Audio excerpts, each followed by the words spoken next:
We love the draft here, and we're back again, once again, going over my positional rankings for the 2022 NFL draft class with the offensive tackle class.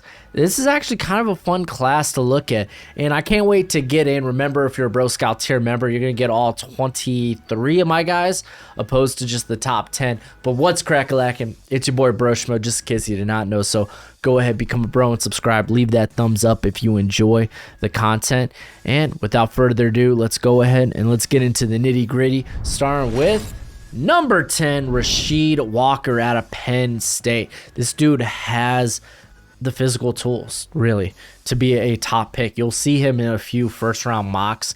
But what it all comes down to, like, the dude doesn't play well against good competition. Like last year when he faced Ohio State, facing Tyreek Smith and Zach Harrison, didn't do well. When he faced Chauncey Golston out of Iowa, didn't do well. Even Carney and Guy, the Illinois duo, didn't do well. So I want to see that consistency. I want to see him step up against big competition, because the dude's great get off, amazing explosiveness. He's so quick out of his stance. He gets good leverage. But I need to see a leap in consistency, a leap in development. I need him to realize that potential. I need him to play well against good teams, quite frankly, before I put him any higher. And there are times where, like, put awareness on here. It's essentially just not knowing what's happening around him. Blitz, stunts, stuff like that. Number 9, Trevor Penn out of Northern Iowa. But I'm going to say right now, I think he's a better prospect than Spencer Brown. In terms of production, he's not the freak that Spencer Brown was, but his play has been way better. Like, he's got good athleticism. 6'7", 321, very imposing size. Doesn't get out leveraged, though. At least I didn't see much of that. He mirrors rushers with ease, which, to be fair, you're at the FCS level, so it shouldn't be too hard. This guy's probably going to need a Senior Bowl, much like Dylan Radune's really improved his draft stock in my eyes there at the Senior Bowl. Matter of fact, apparently Spencer Brown did too, but I think he's definitely going to need that, because I really think he's probably a better prospect than Spencer Brown. He's a very functional athlete, good full body strength. He only allowed 31 pressures and 5 sacks through 2 started seasons. He's just been very good. Very, very good. They're on the left side, too. At number 8, Abraham Lucas out of Washington State. Should have came out last year. Unfortunately, short Pac-12 season really screwed a lot of people up. But he is one of the most battle-tested pass protectors in all of college football. He has taken over 2,200 snaps there at right tackle. He has just strength all throughout his frame, especially the upper body. He is very strong, very, very good hands, and he uses them very well. Like, they're like bats, the way he just comes down and bats hands down. It's very impressive. He can walk guys back in the running game. With that huge size, being around that 6'7", man, he does get out leveraged by quicker pass rushers. And sometimes it's just his hips, they dip too late, and he's late to mirror quicker pass rushers. So for me, surefire day 2 guy. I mean, honestly, it would take an abysmal season from him to really knock him out of the day 2 conversation. I just don't think he has the upside to be a first-round prospect. But I really like this cat a lot. Number 7, Charles Cross. A lot of people love him, man. A lot of people love him, and I'm probably one of the lowest guys on him. And typically he's the type of guy I really like. In terms of just, I am a sucker for extremely athletic tackles. It's just, the thing is, like, I want to, the more I talk to like Alex from the Hail Mary podcast, I want to give this guy so much of the benefit of the doubt, because in that air raid offense, he was forced into a lot of one-on-ones with some of the best pass rushers in the SEC. And yes, while he struggled to be consistent. His numbers weren't anything great. He allowed 44 pressures, 6 sacks. Still, being asked to do that out the gate, man, that's a tough task. I get it. But still, I need to see the improvement. For me, I need to see that step up. I talked about it, if you were Bro Scouts here, remember, with Nick Broker, the Ole Miss offensive tackle, that I need to see the step up in consistency, the step up in becoming not just, all right, but I need to see you be great in certain aspects. And a lot of people love to point to the Alabama game he was very good at, and it's like, good. I just want to see more of that, But what I like about him, dude, obviously being a great athlete, he mirrors extremely well. Very quick feet. Mike Leach, much like with Abraham Lucas, thanks to Mike Leach, he had a lot of true pass sets, and that'll be the same case for Cross when it's all said and done for him. His anchor, just weak. He needs to add some play strength to that frame. Being at 305, yeah, put on 10 pounds of bulk and muscle, and you should be able to hold up a whole lot better. But I could definitely see me moving him into the first round conversation with that jump. I just need to see the jump first. Is that okay? Is that all right? Number 6, Thayer Munford out of Ohio State. He's a former, what is it? I think he was a former 4 or 5-star. I can't remember off the top of my head, but he's going to be one of the older prospects in this class. I really thought he was going to come out last year. Like, I've had this guy on my board since the 2019 class with, was it 2019? No, the 2020 class, my bad, with Burrow. And since then I was like, man, this guy probably needs to move into guard, probably needs to move to the interior. And then last year, just such a big step up in development, in play. Like, it was insane. He was elite, and he was taking on good competition. He's not an elite athlete. He's an okay athlete at best. He's got some balance issues, but dude, man, the starting experience where he's been consistent, and then bam, he went to just great last season. I don't think he allowed a sack at all last year. Yeah, he allowed no sacks and no hits on the quarterback. And that's going through the playoffs where he faced a lot of good pass rushers.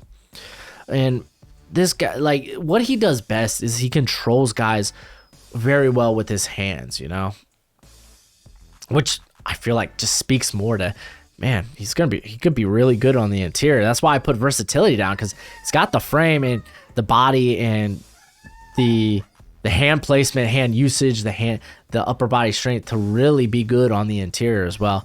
But man, if he could hold out a tackle, because typically with these when you're a rookie in the NFL, you don't really find out what you got in these guys till maybe halfway through season 2 or during the 3rd season. It's like, all right, if this guy is either, going to be worth investing into the future, or if it's maybe not.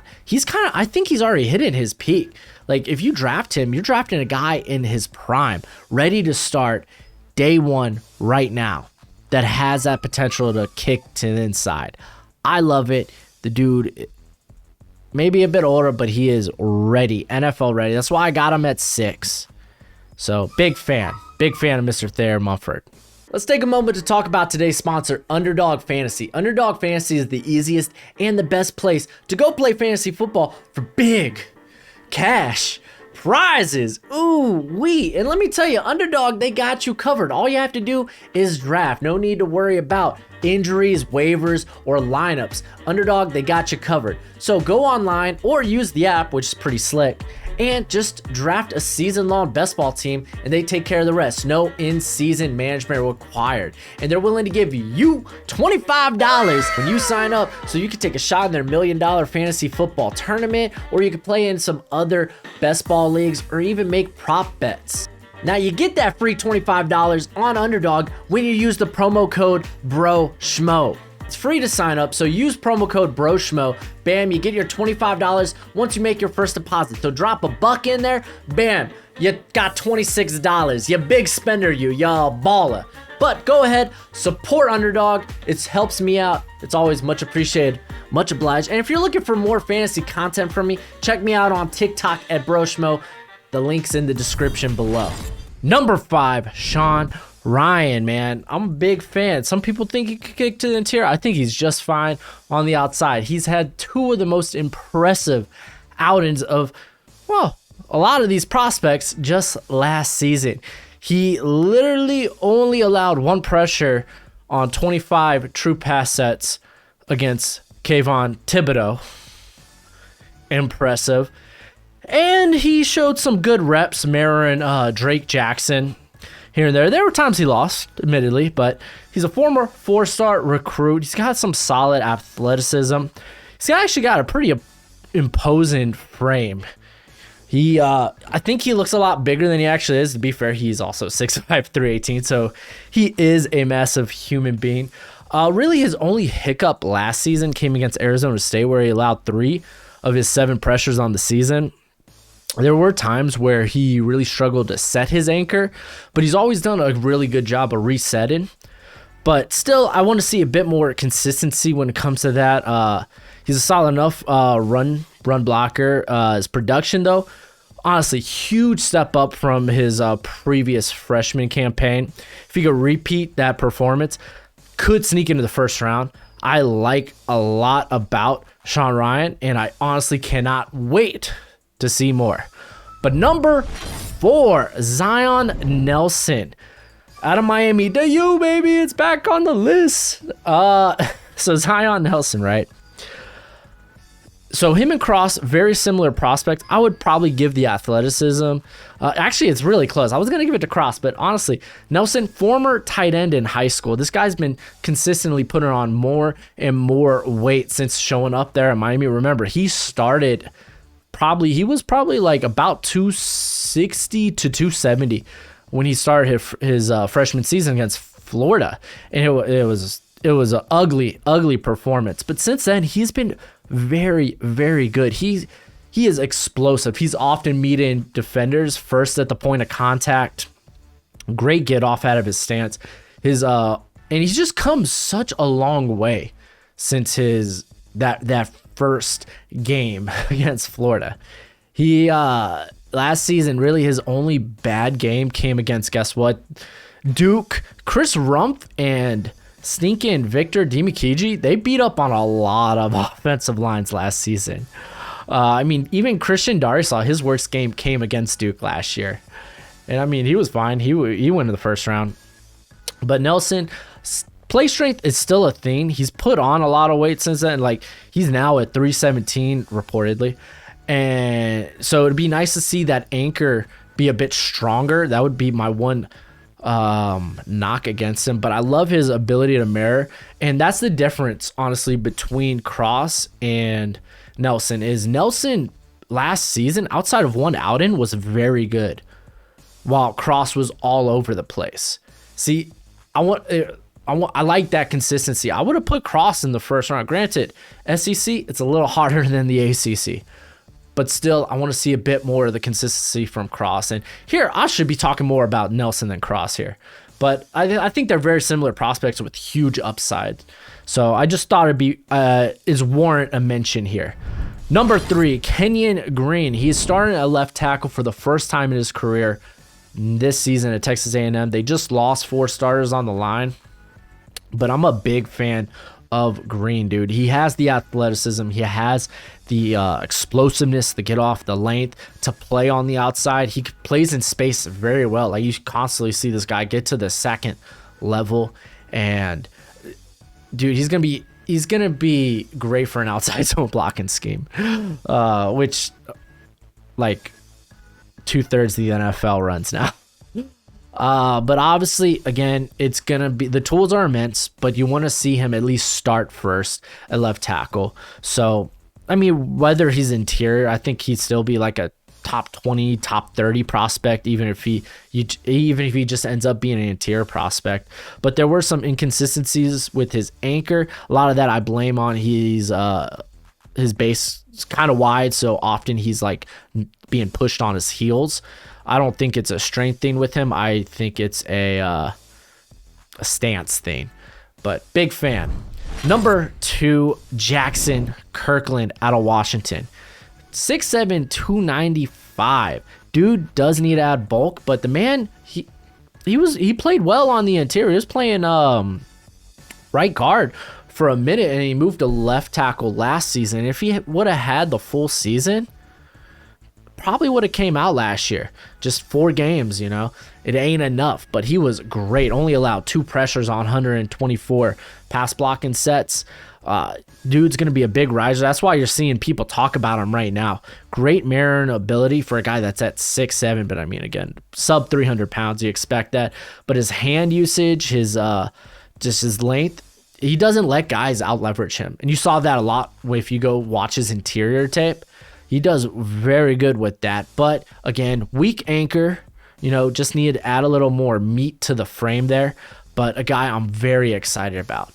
And then number 1, and it's probably going to be a lot of people's number 1, Evan Neal. If you haven't checked out I think it's on Twitter, he's doing these box jumps, but they're lunges. It's insane. It's ridiculous. A man of his size, 6'7", 360, shouldn't be able to jump like that. It's just amazing. The dude showed very quick feet.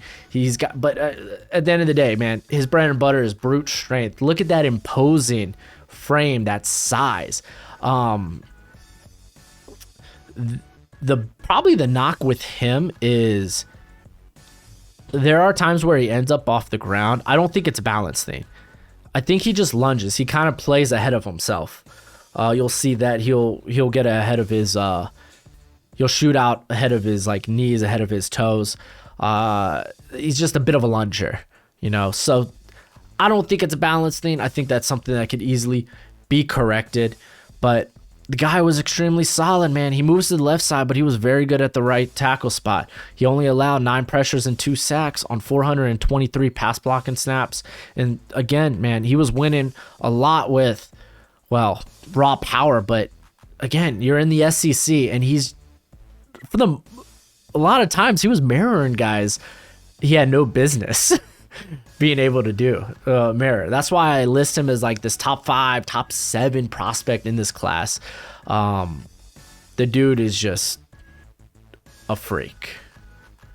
But that's it for the video. Let me know what you think in the comment section, but let me know who you think will rise to the top, be the cream of the crop in this offensive tackle class. I think there's a lot of interesting names, and it's just going to get more interesting as the season starts. But until next time, you be easy, my friends. Later.